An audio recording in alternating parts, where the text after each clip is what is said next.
Good morning everybody. আমরা গত ক্লাসে পিরিয়ডিক টেবিলের মৌলের আকার বা পারমাণবিক ব্যাসার্ধ বা আয়নীয় ব্যাসার্ধ নিয়ে আলোচনা করেছিলাম। আজকের আমরা আলোচনা করব আয়নীয় বিভব। আয়নীয় বিভব বা আয়োনাইজেশন পোটেনশিয়াল, এটার অর্থ কি? আমরা জানি যে নিউক্লিয়াসকে কেন্দ্র করে ইলেকট্রন আবর্তন করে, নিউক্লিয়াসকে কেন্দ্র করে তার সর্ববহিস্থ কক্ষের সবচেয়ে শিথিলভাবে আবদ্ধ ইলেকট্রনটিকে নিউক্লিয়াসের আকর্ষণ বল ছিন্ন করে তাকে বের করতে যে পরিমাণ শক্তি লাগে তাকে বলছি আয়নীয় বিভব। কেন শক্তি লাগবে? না, নিউক্লিয়াসকে কেন্দ্র করে তো ইলেকট্রন আবর্তন করছে, একটা আকর্ষণ বল তো আকর্ষিত আছে, সেই আকর্ষণ বলটাকে ছিন্ন করে তো ইলেকট্রনটাকে বাইরে আনতে হবে, তার যতটা শক্তি লাগবে সেই শক্তিটার নাম কি? আয়নীয় বিভব। এই আয়নীয় বিভব কোন কোন বিষয়ের উপর নির্ভর করে? একটা আছে নির্ভরশীলতা। নির্ভরশীলতা, আমি প্রথম পয়েন্ট বলছি মৌলের আকার। আচ্ছা বলতো, আকার ছোট হলে ইলেকট্রনকে বের করতে বেশি শক্তি লাগবে না আকার বড় হলে ইলেকট্রনকে বের করতে বেশি শক্তি লাগবে? ছোট হয়ে যায় মানে নিউক্লিয়াস থেকে সর্ববহিস্থ কক্ষের দূরত্ব কম, দূরত্ব কম হলে আকর্ষণ বল কি হবে? বেশি হবে। তাহলে সেই আকর্ষণ বলকে ছিন্ন করে বাইরে বের করতে কি হবে? বেশি শক্তি লাগবে। তাহলে আমি তোমাকে যেটা বললাম সেটা হচ্ছে মৌলের আকার যদি ছোট হয় তাহলে তার আয়নীয় বিভব কি হবে? আর মৌলের আকার বড় হলে কম। পর্যায় সারণীর কোন পর্যায় বরাবর বাম দিক থেকে ডান দিকে গেলে মৌলের আকার কি হয়? ক্রমান্বয়ে কমে। তাহলে আয়নীয় বিভব কি হবে? শ্রেণী বরাবর উপর থেকে নিচে দিকে নামলে মৌলের আকার ক্রমান্বয়ে বাড়ে, তাহলে আয়নীয় বিভব কি হবে? ক্লিয়ার? 2 নম্বর পয়েন্ট দেখো, পর্যায় সারণীতে অবস্থান। পর্যায় সারণীতে অবস্থান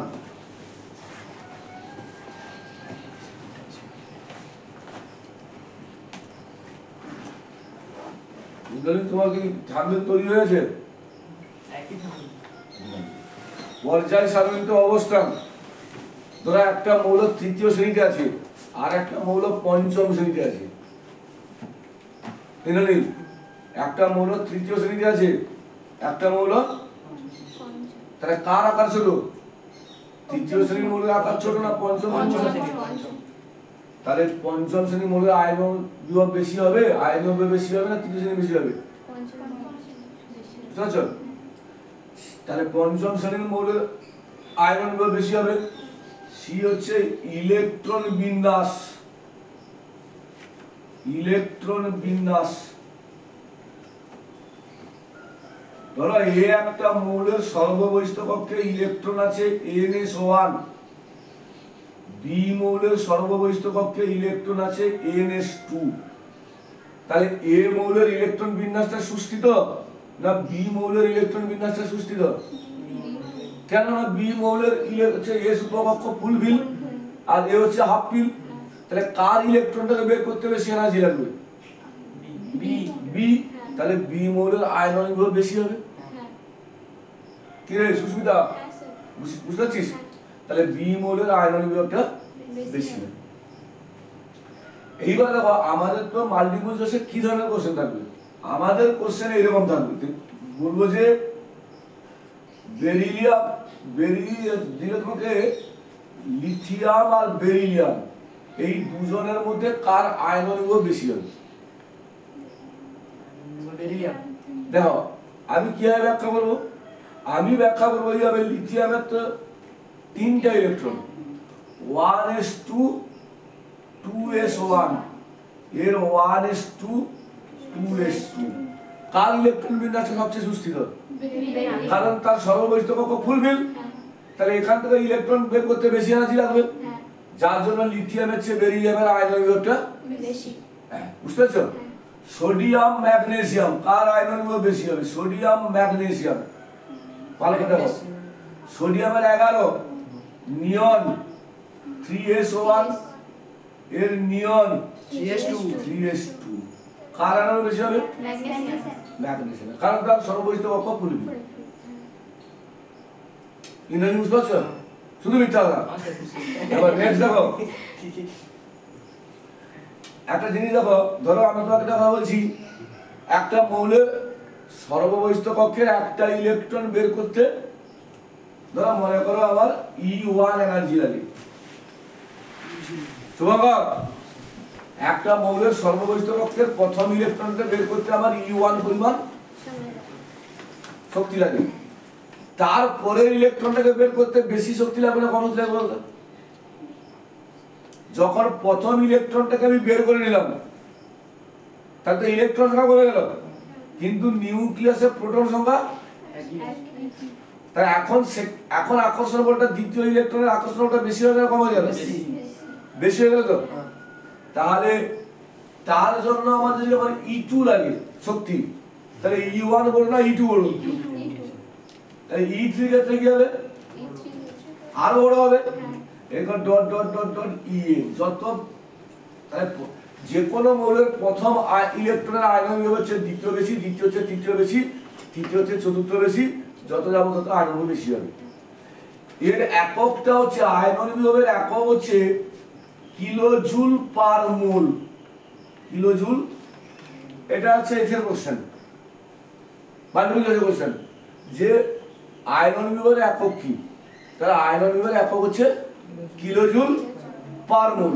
আরো বেশি, আরো ইন্টারেস্টিং দেখো, পরীক্ষা একদম প্রশ্ন করবে, নাইট্রোজেনের প্রথম আয়তন বিভব, প্রথম আয়নন বিভব, নাইট্রোজেনের প্রথম আয়তন বিভব অক্সিজেনের চেয়ে বেশি।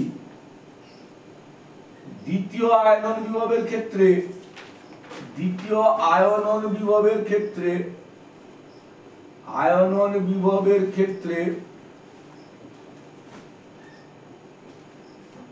উল্টো হয় কেন বা বিপরীত উল্টো হয় কেন? উল্টো মানে বুঝতে পারছো? নাইট্রোজেনের প্রথম আয়নন বিভব অক্সিজেনের চেয়ে বেশি, তাহলে দ্বিতীয় ইলেকট্রনের ক্ষেত্রে নাইট্রোজেনের কম হবে, অক্সিজেনের বেশি হবে। এটাকে আমি কিভাবে ব্যাখ্যা করব? এটাকে আমি কিভাবে ব্যাখ্যা করব? দেখো, নাইট্রোজেনের কত 7, ভালো করে লক্ষ্য করো, 1s2 2s2 2p3, অক্সিজেনের 8, 1s2 2s2 2p। তাহলে কার সর্ববহিষ্ঠ কক্ষটা সুস্থিত, নাইট্রোজেন না অক্সিজেন? কারণ নাইট্রোজেনের পি কক্ষ হাফ ফিল, পি ম্যাক্সিমাম 6টা নয়, এই তিনটা নিয়েছে হাফ ফিল, এ হাফ ফিলও নয় ফুল ফিলও নয়। তাহলে নাইট্রোজেনের প্রথম আয়নন বিভব যদি EN1 হয়, অক্সিজেনের প্রথম আয়নন বিভব যদি EO1 হয়, তাহলে কোনটা বড় হবে, আর মান বেশি হবে? তাহলে অতএব EN1 is greater than EO1। এটা ক্লিয়ার কি? দ্বিতীয় ক্ষেত্রে দেখো, যখন নাইট্রোজেনের প্রথম ইলেকট্রন বেরিয়ে গেল তখন এর ইলেকট্রন বিন্যাস কি হলো? P2। যখন এর প্রথম ইলেকট্রনটা বেরিয়ে গেল তখন এর কত হলো? এখনকার ইলেকট্রন বিন্যাসটা সুস্থিত, কারণ এখন এর হাফ ফিল হয়ে গেল প্রথম ইলেকট্রন বেরিয়ে যাওয়ার ফলে, আর এর প্রথম ইলেকট্রন বেরিয়ে যাওয়ার ফলে no half fill no full fill. তাহলে তার ক্ষেত্রে ইলেকট্রনটাকে বের করতে বেশি শক্তি লাগবে। তাহলে আমি লিখতে পারি En2 লেস দেন EO2। এই অ্যানসারটা কি বুঝা গেল সুচিস্মিতা? বুঝতে পারছিস? এটা বুঝতে পারছিস সাগরিকা? মিথ্যা কথা না, প্রথমটার ক্ষেত্রে নাইট্রোজেনের ক্ষেত্রে বেশি গেল,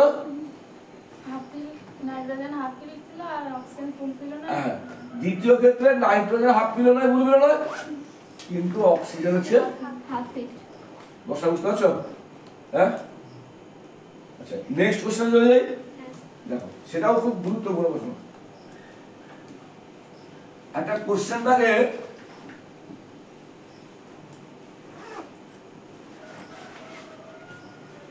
পটাশিয়াম ও কপারের মধ্যে কার আয়নন বিভব বেশি? কার আয়নন বিভব বেশি?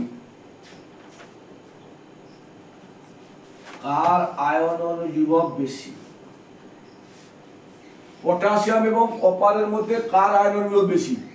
পটাশিয়াম এবং কপারের মধ্যে। দেখো পটাশিয়ামের ইলেকট্রন বিন্যাস তো ইলেকট্রন তো 19, এর ইলেকট্রন বিন্যাস কি R1 4s1, ক্লিয়ার? কপারের ক্ষেত্রে দেখো 29, হ্যাঁ, তার ইলেকট্রন বিন্যাস কি R1 3d10 4s1। কোশ্চেনটা কেন পটাশিয়ামের সঙ্গে কপারের তুলনা করা হচ্ছে? পটাশিয়ামের সর্ববহিষ্ঠ কক্ষ 4s1, কপারেরও সর্ববহিষ্ঠ কক্ষ, তাহলে এই দুজনের মধ্যে কার আয়নন বেশি হবে? ভালো করে লক্ষ্য করো, পটাশিয়ামের ক্ষেত্রে কিন্তু 3d নেই, কপারের ক্ষেত্রে কিন্তু 3d আছে। 3d এর আকারটা বড় বলে, অর্থাৎ 3d এর পরিব্যাপ্ত আকৃতির জন্য কপারের নিউক্লিয়াস 3d কক্ষের ইলেকট্রনকে আকর্ষণ করতে পারে না, কারণ 3d আকার বড়, নিউক্লিয়াস থেকে অনেক দূরে। কপারের নিউক্লিয়াস 3d কক্ষের ইলেকট্রন, উপকক্ষের ইলেকট্রনকে সে কি করতে পারে না? আকর্ষণ করতে পারে না।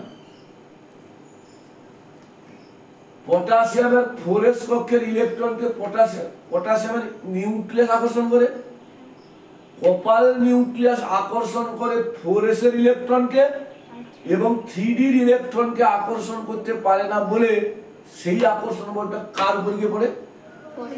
আমাদের একটা গাঁয়া কথা আছে, বৌমার রাগ শাশুড়ির উপর, এই শাশুড়ির রাগ বৌমার উপর, বৌমার রাগ ভানুয়া বিড়ালির উপর।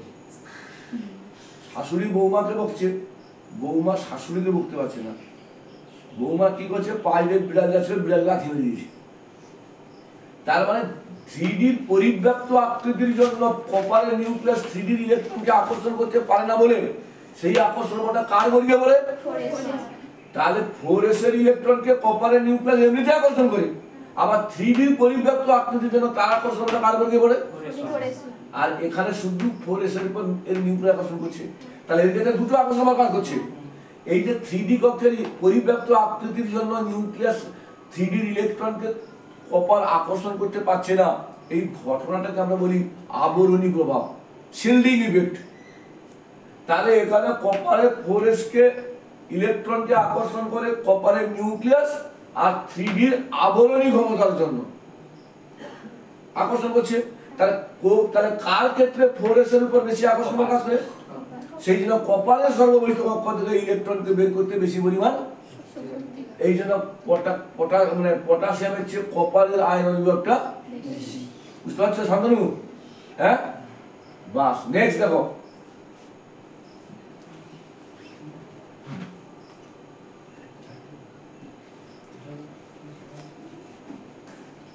তাহলে আমার আয়নন বিভবের উপর কাজ হয়ে গেল।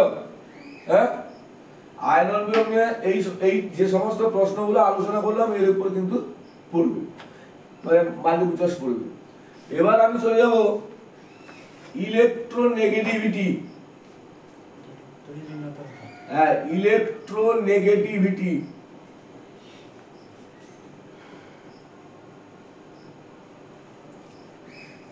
ইলেকট্রোনেগেটিভিটি বা অপরাতড়িৎধর্মিতা, বা কি বলা হয়, ইলেকট্রোনেগেটিভিটি বা অপরাতড়িৎধর্মিতা বা তড়িৎ নাট্যকতা। হ্যালো, একটা জিনিস তোমরা ফলো করো, H11, তাহলে এর এর ডেসক্রিপশনটা কি হবে?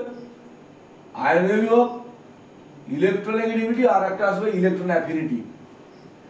দেখো হাইড্রোজেনের এই যে বন্ধনটা, একটা বন্ধন গঠনের জন্য মিনিমাম কটা ইলেকট্রন লাগে? দুটো ইলেকট্রন লাগে। তাহলে এই বন্ধনে যে দুটো ইলেকট্রন ছিল, একটা এই হাইড্রোজেন পরমাণু দিয়েছে, একটা এই হাইড্রোজেন পরমাণু দিয়েছে, তাহলে এই বন্ধনে অংশগ্রহণকারী ইলেকট্রন জোটটাকে কোন পরমাণুটা নিজের দিকে টানবে? কেউ টানবে না, কারণ দুজনের শক্তি। যদি আমি HCl করি, HCl, তাহলে এর যে বন্ধনে অংশগ্রহণকারী দুটো ইলেকট্রন, একটা হাইড্রোজেন দিয়েছিল একটা ক্লোরিন দিয়েছিল, দুজনের কিন্তু শক্তি সমান নয়, হাইড্রোজেন এবং আলাদা বন্ধন। তাহলে এদের বন্ধনে অংশগ্রহণকারী ইলেকট্রন জোড় যার শক্তি বেশি সে টানবে, যেও টানবে। এই জন্য আমরা বলছি সমযোজী বন্ধনে আবদ্ধ ইলেকট্রন জোড়কে তার সংগঠক পরমাণুগুলির মধ্যে যে পরমাণুটি বন্ধনে অংশগ্রহণকারী ইলেকট্রন জোড়কে নিজের দিকে টেনে নেওয়ার প্রবণতা দেখায়, সেই প্রবণতাকে আমরা কি বলছি? তড়িৎাত্মকতা। এবার বলো তো ইলেকট্রনকে টানবে, তো ইলেকট্রনকে টানবে, আকার ছোট হলে টানবে বড় হলে টানবে? তাহলে মৌলের আকার যত ছোট হবে ইলেকট্রন নেগেটিভিটি তো বড় হবে। আকার যদি ছোট হয় মানে পর্যায় সারণী কোনো পর্যায় বরাবর বাম দিক থেকে ডান দিকে অগ্রসর হলে মৌলের আকার ক্রমান্বয়ে কমে, তাহলে ইলেকট্রন নেগেটিভিটি ক্রমান্বয়ে কমবে, বাড়বে। শ্রেণী বরাবর উপর থেকে নিচে দিকে নামলে মৌলের আকার ক্রমান্বয়ে বাড়ে, তাহলে ইলেকট্রন নেগেটিভিটি ক্লিয়ার হলো? ইলেকট্রন নেগেটিভিটি তাহলে শ্রেণী বরাবর পর্যায় বরাবর কিভাবে পরিবর্তন আমি বুঝলাম। আমাদের একটা মৌলের সর্ববহিষ্ঠ কক্ষের ইলেকট্রন বিন্যাস 3p3 আর একজনের সর্ববহিষ্ঠ কক্ষের 3p4, তাহলে কে কার ইলেকট্রন নেগেটিভ বেশি হবে? 3p3 কেন হবে? 3p4 এর বেশি হবে। এগুলো লিখতে যাবে হাফ পিল হয়ে আছে, এর নিয়ে ফুল পিল যাইবে, যার জন্য এর আয়ন হবে বেশি হবে। এটা ক্লিয়ার হলো? তাহলে ইলেকট্রন বিন্যাসের উপর নির্ভর করবে ইলেকট্রন নেগেটিভিটি হলো। এবার আমরা পড়বো electron affinity. Electron affinity, electron affinity. আচ্ছা, ইলেকট্রন অ্যাফিনিটির বাংলাটা হচ্ছে ইলেকট্রন আসক্তি। আচ্ছা, ইলেকট্রন আসক্তি মানে ইলেকট্রন নেওয়ার প্রবণতা না ছেড়ে দেওয়ার প্রবণতা? আসক্তি। আমরা বলি এটা বলি ফোবিয়া হয়ে গেছে, এর বলছে আসক্তি হয়ে গেছে। তাহলে আসক্তি মানে তো নেবে ইলেকট্রন। দেখো একটু চিন্তা করো, ইলেকট্রন নেগেটিভিটি ইলেকট্রন নেওয়ার প্রবণতা, ইলেকট্রন অ্যাফিনিটি মানে তারও ইলেকট্রন নেওয়ার প্রবণতা। তাহলে দুজনের মধ্যে কিছু না কিছু পার্থক্য আছে। তো পার্থক্য পড়ার আগে আমি ইলেকট্রন আসক্তির আগে জেনে নিই, মানে ইলেকট্রন নেওয়ার প্রবণতা। তাহলে আকার ছোট হলে ইলেকট্রন নেবে না ছাড়বে? নেবে। পর্যায় সারণী কোনো পর্যায় বরাবর বাম দিক থেকে ডান দিকে অগ্রসর হলে মৌলের ইলেকট্রন আসক্তি বাড়তে থাকে। শ্রেণী বরাবর উপর থেকে যেটা মৌলের আকার যেহেতু বাড়ছে ইলেকট্রন আসক্তি কমবে। আবার ইলেকট্রন বিন্যাসের উপর নির্ভর করবে। একজনের সর্ববহিষ্ঠ কক্ষে ইলেকট্রন বিন্যাস 3p3 আর একজনের সর্ববহিষ্ঠ কক্ষে ইলেকট্রন বিন্যাস 3p4, তাহলে কে ইলেকট্রন যাইবে? কোন যাইবে? 3p তো হাফ পিল হয়েছে, সে নেবে কেন? তাহলে ইলেকট্রন বিন্যাসের উপর নির্ভর করবে যে আমার হচ্ছে ইলেকট্রন আসক্তি কার কম হবে বেশি হবে। এইবার একটা পরমাণু যদি সহজেই ইলেকট্রন নিয়ে নেয় তার ইলেকট্রন আসক্তিকে আমরা ধনাত্মক বলি। আর যে নিতে চায় না তাকে জোর করে দিতে হয়, তাহলে জোর করে দেওয়া মানে বাইরে শক্তি প্রয়োগ করতে হবে, তার ইলেকট্রন আসক্তিকে আমরা বলি ঋণাত্মক। আমরা উদাহরণ দিলে বুঝতে পারবে, তোমরা লিথিয়াম দ্যাট ইজ বেরিলিয়াম বুঝলে, এর 1s2 2s1, এর 1s2 2s2। দেখো বাবা, এর তো হাফ পিল আছে, এর চেষ্টা করবে আমার একটা নিয়ে নিলেই ফুল পিল হয়ে যাবে। এস্টোন একসাথে শুনে, তাহলে এর একটা আছে, এর চেষ্টা করবে কি আর একটা নিয়ে কত হবে? ফুল পিল হতে চেষ্টা করবে। এ যদি ফুল পিল চেষ্টা, তাহলে একে বাইরে শক্তি দেওয়ার দরকার নেই, এ অটোমেটিক্যালি ইলেকট্রন গ্রহণ করবে, যার জন্য এর ইলেকট্রন আসক্তি ধনাত্মক। এ তো ফুল পিল, এ নিতেই যাইবে না, তাহলে একে নিতে গেলে কি করতে হবে? বাইরে থেকে শক্তি প্রয়োগ করতে হবে, যার জন্য এর ইলেকট্রন আসক্তি ক্লিয়ার নাকি? ক্লিয়ার নেব। সোডিয়াম ম্যাগনেসিয়াম নিয়ন 3s1 নিয়ন 3s2। দেখো হাফ পিল, সহজে একটা ইলেকট্রন গ্রহণ করে নিয়ে ফুল পিল হয়ে যাবে। তাহলে এর কি করবে? এর ইলেকট্রন ধনাত্মক না ঋণাত্মক হবে? ধনাত্মক হবে। এর নিতে যাবে না, একে বাইরে শক্তি প্রয়োগ করতে হবে। একই রকম ভাবে পটাশিয়াম এবং কপার কে নিতে যাবে? কার আয়রন বেশি ছিল? কপারের বেশি ছিল আয়রন। তাহলে তাহলে ইলেকট্রন সহজে নিতে যাইবে, কারণ তার যে 4s এর উপর যে আকর্ষণ বলটা নিউক্লিয়াসের জন্য প্লাস ডি কক্ষের আবরণী ক্ষমতার জন্য, তা সে সহজে নেবে। এইবার দেখো এইখানে একটা কোশ্চেন করি, ভালো কোশ্চেন। কোশ্চেনটা এইরকম, দেখো এই যে বলবে অক্সিজেনের প্রথম আয়নন বিভব, প্রথম আয়নন বিভব, অক্সিজেনের প্রথম আয়নন বিভব ধনাত্মক, অক্সিজেনের দ্বিতীয় আয়নন বিভব ঋণাত্মক কেন? ঋণাত্মক কেন? ভালো করে দেখো তো, এই যে অক্সিজেন যখন আমি একটা ইলেকট্রন সে নিয়ে নিল তখন কি হয়ে গেল বলো? ও মাইনাস, ঠিক তো? তাহলে একটা ইলেকট্রন নিয়ে সে হয়ে গেল ও মাইনাস। এইটাকে আমি ধনাত্মক ধরে নিই, দ্বিতীয় আয়নন বিভব মানে আবার আবার কি নেবে সে? তাহলে কে নেবে? ও মাইনাস নেবে। ও মাইনাস আবারটা কি নেবে? ভালো করে লক্ষ্য করো, ও মাইনাস মানে এ নেগেটিভ, আবার ইলেকট্রন যোগ করছি মানে ইলেকট্রনটা কি ধনাত্মক। তাহলে ঋণাত্মক ঋণাত্মক কি করবে? পরস্পরকে আকর্ষণ করবে না বিকর্ষণ করবে? তাহলে বিকর্ষণ করবে, তাহলে ও মাইনাস ইলেকট্রন নিতে যাইবে না, তাহলে একে ইলেকট্রন যোগ করতে গেলে বাইরে থেকে কি প্রয়োগ করতে হবে? তাহলে দ্যাট ইজ ঋণাত্মক। অক্সিজেন তো ঋণাত্মক মৌল, সে অটোমেটিক্যালি অক্সিজেন নেবে, নিয়ে ও মাইনাস হবে, যার জন্য সে কি ধনাত্মক। যখনই ও মাইনাস হয়ে গেল তাকে যদি আবার একটা ইলেকট্রন আমি যোগ করতে চাই তাহলে এ ঋণাত্মক এ ঋণাত্মক পরস্পর কি করবে? তাহলে বিকর্ষণ করবে। সেই বিকর্ষণ বলের বিরুদ্ধে আমাকে কাজ করতে হবে, বাইরে থেকে শক্তি প্রয়োগ করতে হবে, যার জন্য তার দ্বিতীয় আয়নন বিভব শুধু অক্সিজেন নয় যে কোনো মৌলের ক্ষেত্রে। বুঝছে? এখানে আরো একটা কোশ্চেন দেখো, ভালো কোশ্চেন। আচ্ছা, যে কোনো একটা শ্রেণী বিবেচনা করতো, শ্রেণী শুভঙ্কর, ধরো আমি একটা শ্রেণী ধরলাম সপ্তম শ্রেণী, fluorine, chlorine, bromine, iodine, astatine. 6 number oxygen, sulphur, selenium, tellurium. আচ্ছা, অক্সিজেন, ক্লোরিন, ব্রোমিন, অ্যাস্টালিন, দ্বিতীয় মৌলটা কে? দ্বিতীয়টা কি? Oxygen, fluorine, chlorine, bromine, iodine, astatine. Fluorine, nitrogen, oxygen, oxygen, sulphur, selenium, tellurium. Sulphur দ্বিতীয় মৌল, nitrogen, phosphorus, arsenic, antimony, bismuth দ্বিতীয় মৌল কে? আমি বলতে চাইছি যে উপর থেকে নিচের দিকে নামলে মৌলের আকার কি হয়? বাড়ে, তাহলে ইলেকট্রন আসক্তি কি হয় কথা? কিন্তু আমি বলছি যে কোনো শ্রেণীর দ্বিতীয় মৌলের ইলেকট্রন আসক্তি সর্বোচ্চ। এটা কেন? পরীক্ষায় এইভাবে কোশ্চেন দিতে পারে, আবার দিতে পারে ফ্লোরিন এবং ক্লোরিনের মধ্যে কার ইলেকট্রন আসক্তি বেশি হবে? ক্লোরিন দ্বিতীয় মৌলের। কেন? How do explain? এটাকে তুমি কে ব্যাখ্যা বলবে? দেখো আমি উদাহরণটা নিচ্ছি, দেখো ফ্লোরিনের সঙ্গে কার নেব? ক্লোরিন, তাই তো? ফ্লোরিনেরটা বিবেচনা করো, ফ্লোরিনেরটা নিয়ন 3s2, ফ্লোরিনেরটা আছে helium 3p 3s2 3p5 2s2 2p5, তাই তো? 2s2 2p5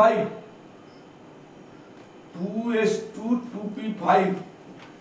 ক্লোরিন দেখো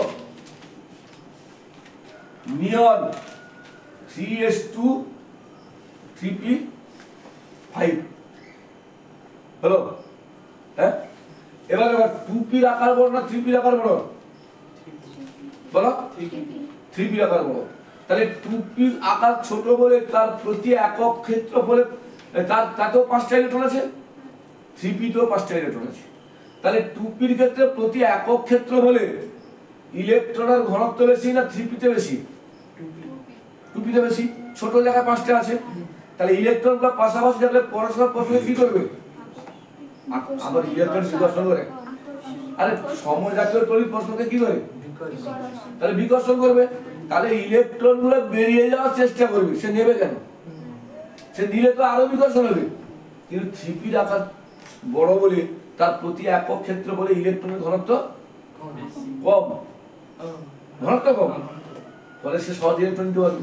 এই জন্য যে কোনো শ্রেণীর প্রথম মৌলের সঙ্গে দ্বিতীয় মৌলের সবচেয়ে বেশি। এইবারে আমরা বলবো ইলেকট্রন আসক্তির সঙ্গে ইলেকট্রন নেগেটিভিটির কি পার্থক্য। ইলেকট্রন আসক্তির সাথে ইলেকট্রন নেগেটিভিটি পার্থক্যটা আমি একটু আলোচনা করছি। দেখো পার্থক্য, নেগেটিভিটি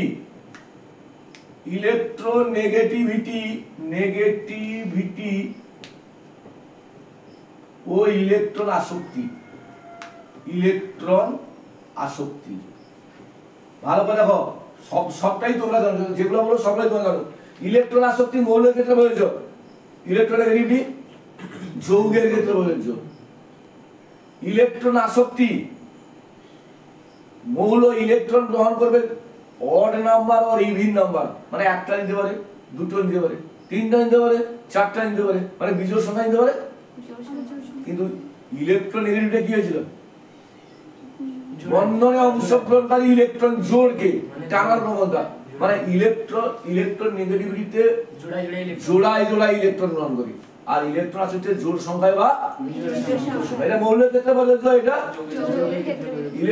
ইলেকট্রন নেগেটিভিটির কোনো একক নেই, সর্বোপরি কোনো একক নেই। এই পৃথিবীতে সবচেয়ে ইলেকট্রন নেগেটিভ হচ্ছে ফ্লোরিন, যার মান হচ্ছে 4.0 পাউলি স্কেল অনুযায়ী। ইলেকট্রন আসক্তির একক হচ্ছে কিলো জুল পার মোল, যেমন ইলেকট্রন হচ্ছে আয়রন বিভবের একক ছিল কিলো জুল পার মোল, এরও কিলো জুল আর পার মোল। তাহলে তোমরা এই আজকের যারা আমাদের কি বললাম, আমরা বললাম যে আয়রন বিভব, ইলেকট্রন নেগেটিভিটি, ইলেকট্রন আসক্তি। ভালো করে ফলো করো, নেক্সট ক্লাস পর্যন্ত এটা ভালো করে ফলো করো, প্র্যাকটিস করো, বন্ধুদের সঙ্গে শেয়ার করো এবং সাবস্ক্রাইব করো। পরের ক্লাসে দেখা হবে।